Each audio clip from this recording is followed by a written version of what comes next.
So today we are working on the 5th recipe in the carrot cake murder. They are called Raisin Drops. Now, I am having issues with this recipe because a lot of it is very separated in a way. It's like it says to preheat the oven to 350, but if you follow their path for the raisins, you're supposed to put the raisins and water in a saucepan and boil that for 20 minutes. And you have to cool it for 30 minutes. So why would you preheat your oven when the raisins are going to take you 50 minutes before they're ready to use? That seems weird to me. In the ingredient list, it mentioned 3 eggs beaten. And it says just whip them up in a glass with a fork. But in the recipe where you use the eggs, it says to mix them in one at a time. How are you supposed to mix something in one at a time that you've beaten all together? So it's definitely giving me something's wrong vibes, like somebody either wrote them wrong or it was a recipe from a recipe. I don't know, but these are not giving me confidence when there's inconsistencies like that. But for the recipe, it does say preheat oven to 350. You know, 1.5 cups raisins. I've used regular raisins and also golden raisins. They're both good. 1.5 cups water, right up the tap is fine. It has a note that Hank, the bartender down at the Lake Eden Municipal Liquor Store, suggested that you could soften the raisins and brandy or rum instead of water. I used water. It says 3.5 cups all-purpose flour, don't sift, just scoop it out and level it off the knife. 1 teaspoon salt, 1 teaspoon baking soda, 1 teaspoon baking powder. 1 cup softened butter, 2 sticks. 1.5 cups white granulated sugar. 3 eggs beaten, just whip them up in a glass with a fork. 1 teaspoon vanilla extract. Approximately 1/2 cup white granulated sugar for later. I will say I do like that they broke down the ingredients by how you're going to use them together.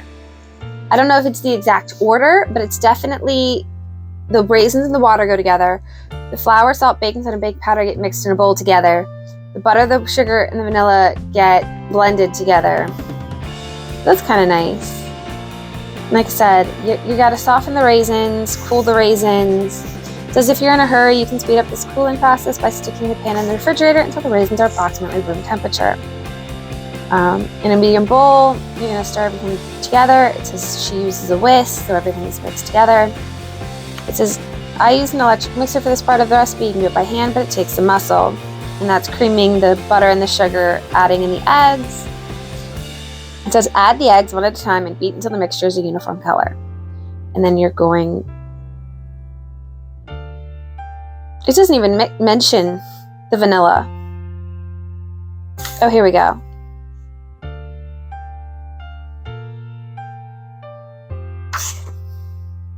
I'm taking out what I said earlier. They don't go together.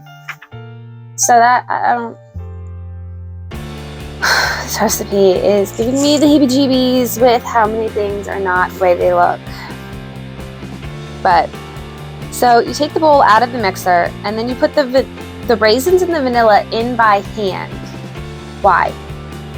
There's no reason the vanilla shouldn't go in with the butter and the sugar. I can get the raisins. Maybe when you plump them and you soften them, they'll get all beaten up. I can kind of understand why you wouldn't want the raisins with the mixer, but not the vanilla. It says, fold the flour mixture carefully. The object is to keep the dough fluffy. And then the 1/2 cup of sugar is for rolling the dough balls in. And then you're going to take lightly greased cookie sheets and bake at 350 for 9 to 10 minutes. Lois? L-O-I-S. I have no idea what that is. I'm gonna go with Lois. Lois Brown's note. I baked just a few at first to make sure there's the right amount of flour. If they spread out too thin, add another tablespoon or 2 of flour. I have been making this recipe for my family for 40 years. Yield 5 to 6 deliciously soft raisin cookies. I do egg ratios and things like that. But if you've been making this recipe for 40 years, why do you have to guesstimate on the flour? Like, if you've been doing something for 40 years, I would expect you to be like a master at it. I don't know.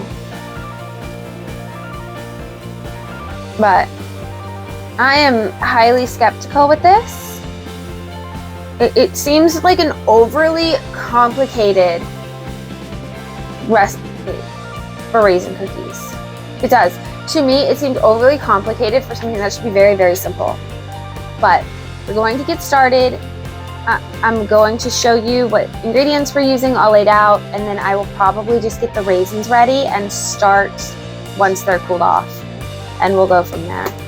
Okay, so let's get started. This is everything that this recipe is calling for.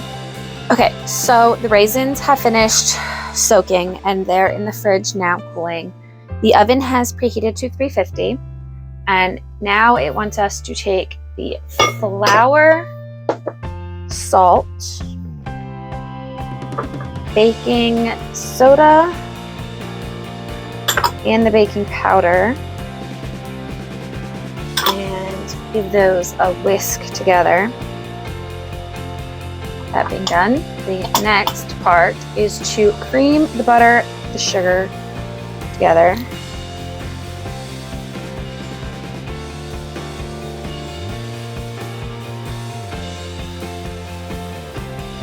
Alright, so it's just to add the eggs one at a time.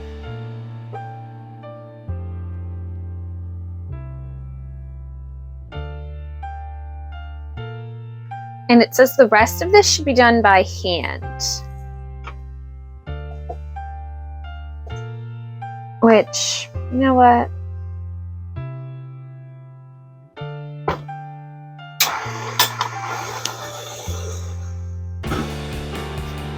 To cool them faster, I laid them out on a tray in a single layer and put them in the fridge.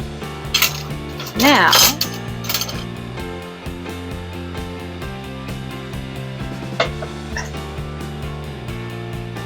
they are very sticky. This would have been better, I guess, to put them on like wax paper or something. I didn't think they'd be sticky. Now it says to mix these in. Fold the flour mixture in carefully. It just says to fold it. It doesn't say to do it a little at a time or anything. So I guess I'm just going to dump it in and then try to blend it slowly.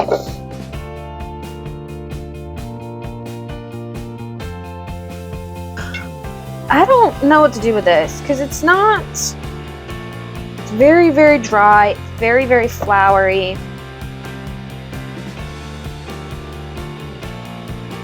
It's almost like a pastry crust. And it says to mix the flour gently, but I'm about to start kneading. It's almost like there's not enough liquid in the recipe. And yet the last note is talking about adding more flour.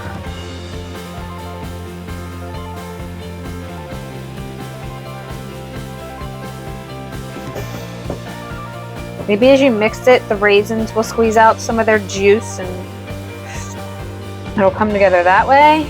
But there is no mixing this gently. I'm almost about to bring that mixer back out and have it mix this because it's so stiff. It's so hard. There is so much flour piles just sitting in this. Like, there is no mixing this gently. At this point, I'm just hoping to get it mixed. And there's just so much flour. I'm calling it quits. I'm gonna bring the mixer back out and hope that will help because this is not mixing. I don't know if it's me. I don't know if I'm not strong enough.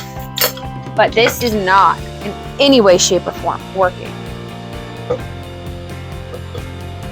And I would feel better knowing that everything is blended than trying to preserve fluffy dough. Because this dough isn't fluffy. It's not. There is nothing fluffy about this. It is stone cold hard as rock.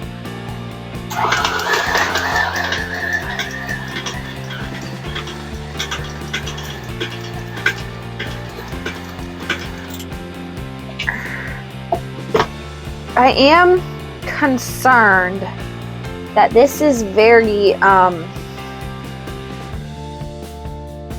wet now. It is very sticky. I don't know if the scooper is going to scoop, and that is a concern. But I'm gonna try it anyway. Nothing else with this recipe has been coming out the way it was supposed to, I guess. Worst case scenario, I dip it in flour every couple of cookie bits.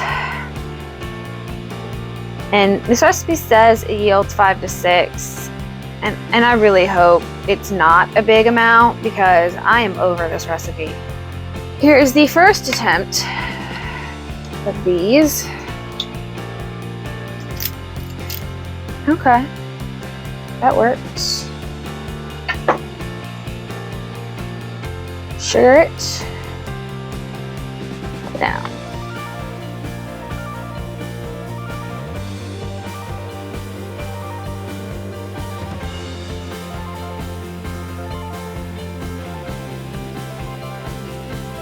So it doesn't say to push them down, which means this is what they're gonna end up looking like. I'm going to scoop up the rest and we'll see what we get. All right, I have finished scooping and rolling them up. There are 70 cookies in total. That's just shy of 6 dozen. Now they will bake for 9 to 10 minutes at 350. All right, we've got our cookies baked.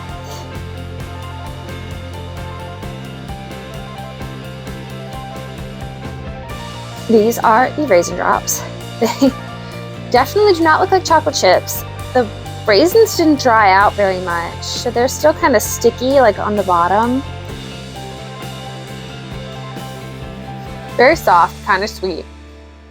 The raisins give it a molasses taste. Like, I know there's no molasses in here. That is a strong taste of molasses. It's very odd. If I hadn't made these myself, I would be for sure that there was brown sugar and molasses in these, and there's not. The raisins are plump. They are juicy. I'm interested in how they would have turned out if you had soaked them in the rum. Overall, it is a nice, soft, really good flavored raisin cookie. It made a decent amount. It's not going to feed an army, but it will feed a family. I don't know if my kids will touch them or not because of the raisins. I'm not quite sure how that's going to play out, but I like them. Other than the inconsistencies in the recipe, and I kind of had to just do my own thing at parts to get to the end, but overall, not bad. They were not hard to put together. They took a little bit of time to bake. But overall, it wasn't terrible. And next week, we are doing a chocolate fudge cake with chocolate fudge icing. Yeah, cocoa fudge cake with chocolate frosting. It has an alternate for a never fail fudge frosting, but it also comes up again later, like the exact same recipe comes up later. So I'm going to use that, I think, on brownies, and then the chocolate fudge on the cake. So if you are interested in seeing those, join us next week. I hope you all have a good one.